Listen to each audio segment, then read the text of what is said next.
Parcours à la maternité au CHR Orléans. L'hôpital d'Orléans est l'hôpital référence de l'Est de la région Centre-Val de Loire. Lorsque vous êtes enceinte, un suivi de grossesse est mis en place. Ce film va vous expliquer les différentes étapes qui attendent la future maman. Pour bien vivre votre grossesse et votre accouchement, vous allez bénéficier d'une consultation de suivi de grossesse mensuelle, de 3 échographies de surveillance de la grossesse, d'un entretien prénatal au 4e mois de la grossesse, de 7 séances de préparation à la naissance et à la parentalité, et à partir du 6e mois, d'un bilan prénatal. Dès que vous avez connaissance de votre grossesse, vous pouvez prendre rendez-vous pour les consultations de suivi de la grossesse auprès de votre sage-femme, de votre médecin traitant ou de votre gynécologue. Les échographies de surveillance de la grossesse ont lieu vers 12 semaines d'aménorrhée, 22 semaines d'aménorrhée et 32 semaines d'aménorrhée. Vous pouvez prendre rendez-vous auprès d'une sage-femme échographiste ou d'un médecin échographiste. Concernant l'entretien du 4e mois, il permet de répondre à vos questions, de préparer le projet de naissance et de vous donner les informations de prévention. Les 7 séances de préparation à la naissance et à la parentalité sont réalisées par des sages-femmes en ville ou dans les hôpitaux. La consultation du 8e mois. Pour une consultation programmée, vous devez faire votre inscription sur le site monchr.fr. Vous pouvez aussi être suivi du début à la fin de la grossesse au centre médical de la femme et de l'enfant, au centre hospitalier de Pithiviers par une sage-femme. Le centre est rattaché à la maternité du CHR d'Orléans et un obstétricien sera sur place si votre suivi le nécessite. Une fois votre inscription faite, vous devez vous rendre au CHR, l'hôpital d'Orléans situé à la source, et aller à l'entrée principale. La patiente va être reçue à l'hôpital pour ses 2 dernières consultations. Lors de son arrivée pour la consultation du 8e mois, il faudra qu'elle fasse son enregistrement au bureau des mouvements.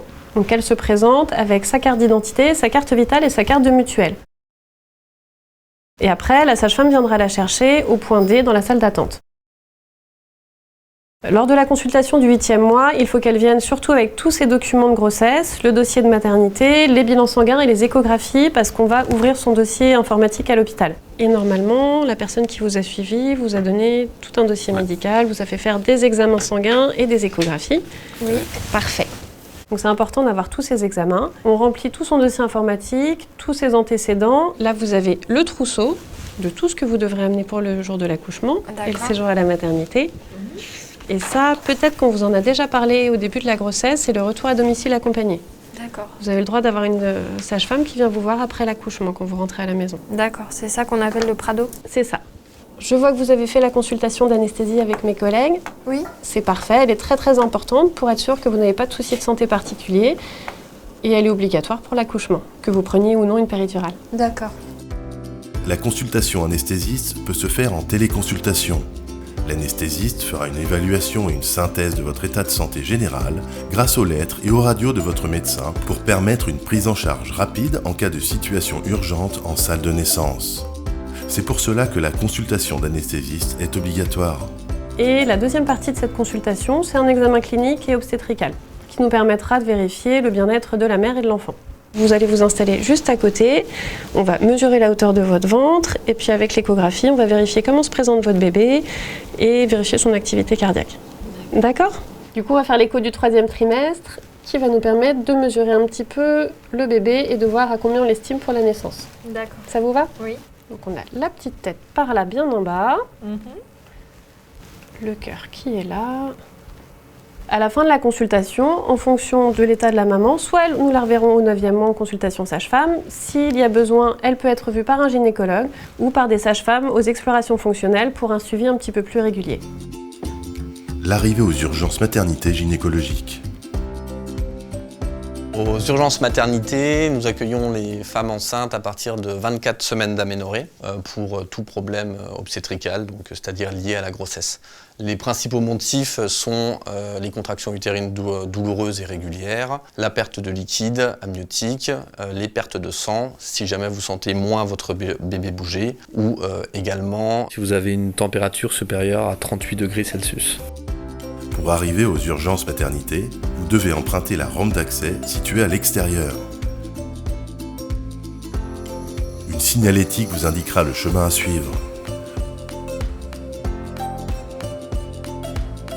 Vous pourrez utiliser les déposes minutes juste devant les portes d'entrée du service, qui est ouvert 24 heures sur 24. Vous devrez sonner au niveau du sas et une infirmière ou une aide-soignante vous répondront et vous orienteront à l'accueil. Pensez à apporter votre pièce d'identité ainsi que votre dossier de grossesse, c'est-à-dire les échographies et toutes les prises de sang que vous auriez pu faire tout au long de la grossesse, ainsi que tout autre document médical qui serait important. L'aide-soignante ou l'infirmière vous accompagneront en salle d'attente où l'on vous prendra en charge. Bonjour, je vous laisse me suivre. Ici, on vous accompagnera dans une salle d'examen où on vous fera donc l'examen obstétrical qui consiste la plupart du temps en un monitoring, c'est-à-dire écouter le cœur du bébé, voir la dynamique des contractions et puis un examen du col si vous venez pour des contractions utérines. Je vais déjà faire un monitoring pour regarder le bruit du cœur, voir si le bébé supporte bien les contractions et puis regarder aussi la dynamique, voir à peu près la fréquence des contractions. Et puis ensuite, je vous examinerai pour voir si le col est modifié. D'accord ? Et en fonction de l'examen du col, on verra ce qu'on fait. Soit vous êtes à 3 cm et le travail est avancé, on peut aller en salle de naissance et poser une péridurale si vous souhaitez. Soit on patientera un petit peu, on attend de voir ce que ça donne. Le service d'urgence est là pour gérer les urgences, donc c'est possible qu'il y ait un petit peu d'attente en fonction des personnes qui viennent consulter. Et vous ne serez pas forcément prise en charge dans l'ordre d'arrivée, étant donné que les urgences vont primer. Il vous sera possible d'être installé dans une salle nature en début de travail. Baignoire, ballon ou encore ballon à suspension seront à votre disposition pour faciliter l'attente. Vous pourrez également être accompagné de votre conjoint. Une fois le travail lancé, vous pouvez, si vous le désirez, être installé dans une salle d'accouchement où une sage-femme sera présente pour s'assurer de la bonne évolution du travail et faire appel aux médecins, obstétriciens, anesthésistes et pédiatres qui sont sur place et qui peuvent intervenir en cas de complications. L'accouchement pourra être accompagné de la pose d'une péridurale. La péridurale. La péridurale, donc, c'est une technique d'analgésie, d'anesthésie locorégionale qui consiste en la réalisation d'une ponction dans le bas du dos. Le principal intérêt, bien sûr, est d'éviter la douleur du travail et de l'accouchement. Allez, je vais aller badigeonner votre dos. D'accord. Ça va être un petit peu froid dans votre dos. C'est également une technique d'anesthésie, donc qui permet la réalisation de gestes chirurgicaux, donc la césarienne, et également tout ce qui est manœuvre endo-utérine, révision utérine, délivrance artificielle. Alors on va commencer par une petite anesthésie locale. Voilà, on attend que ça agisse. Je vais introduire l'aiguille. Voilà, on est en place.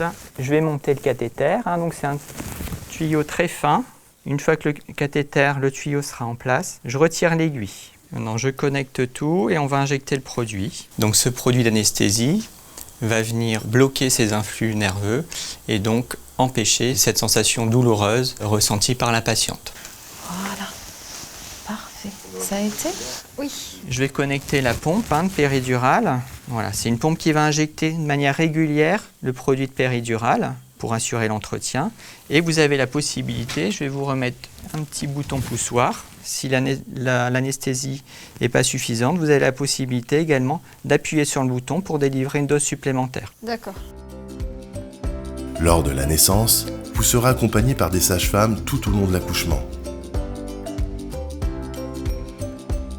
Si cela est nécessaire, le service sera en mesure de réagir à tout type de complications. Si une opération doit être pratiquée, elle pourra être réalisée très rapidement grâce à un accès au bloc opératoire situé au centre du service. En cas de naissance prématurée ou si votre enfant nécessite une surveillance particulière, une hospitalisation dans le service néonatologie ou réanimation niveau 3 sera alors nécessaire. Ce service est situé au même endroit, ce qui vous permet de rester proche de votre enfant et reste accessible 24 heures sur 24 pour les parents. Après l'accouchement. 2 heures après la naissance, vous et votre bébé êtes accueillis dans ce service de suite de naissance où l'équipe vous prend en charge. Toutes nos chambres sont individuelles et sont équipées d'un espace baignoire pour les soins de bébé et d'une salle de bain avec douche. L'équipe des sages-femmes, puéricultrices, auxiliaires de puériculture et aides-soignantes vous accompagneront dans vos premiers pas avec bébé et répondront à toutes vos questions. L'équipe de suite de naissance se compose d'une sage-femme, d'une auxiliaire de puériculture 24 heures sur 24 et dans la journée d'une aide-soignante. Nous vous encadrons sur les premiers soins à lui administrer, sur le choix de l'alimentation au biberon ou si vous choisissez l'allaitement maternel. Une conseillère en lactation pourra passer aussi et vous donner des conseils. Nous insistons sur la sécurité de votre bébé, sur le mode de couchage, sur le transport, enfin son suivi médical. Le retour à la maison se fait en moyenne au bout de 3 à 4 jours. Et donc du coup, comment se passe la sortie? Si le pédiatre et la sage-femme sont OK, vous pouvez rentrer à la maison. Le pédiatre aura examiné votre bébé, la sage-femme aura fait votre examen quotidien. Vous serez autorisé à sortir et une sage-femme libérale pourra passer à la maison pendant 2 jours, dans les 10 jours qui suivent l'accouchement. C'est le Prado. Et au moment où elle est là, vous aurez les questions, vous pourrez lui poser toutes les questions. Ensuite, il existe le Prado précoce qui se fait au bout de 2 jours, sans compter le jour de la naissance. Et là, dans ce cas, il est à anticiper avant l'accouchement avec la sage-femme qui a suivi votre grossesse. Et au retour à la maison, soyez vigilants à ne pas rester seul avec votre bébé. Appuyez-vous sur des services de PMI, sur les sages-femmes libérales, une consultante en lactation si vous allaitez, sur des associations aussi qui aident à la parentalité. La sortie de la maternité, le Prado. Pour bien préparer votre sortie, pensez à ne rien oublier. Siège bébé, trousseau de sortie et prise de rendez-vous avec le pédiatre. Nous vous recommandons de prendre contact avec votre sage-femme pour qu'elle puisse vous accompagner pour un suivi global de votre état de santé ainsi que pour la rééducation périnéale.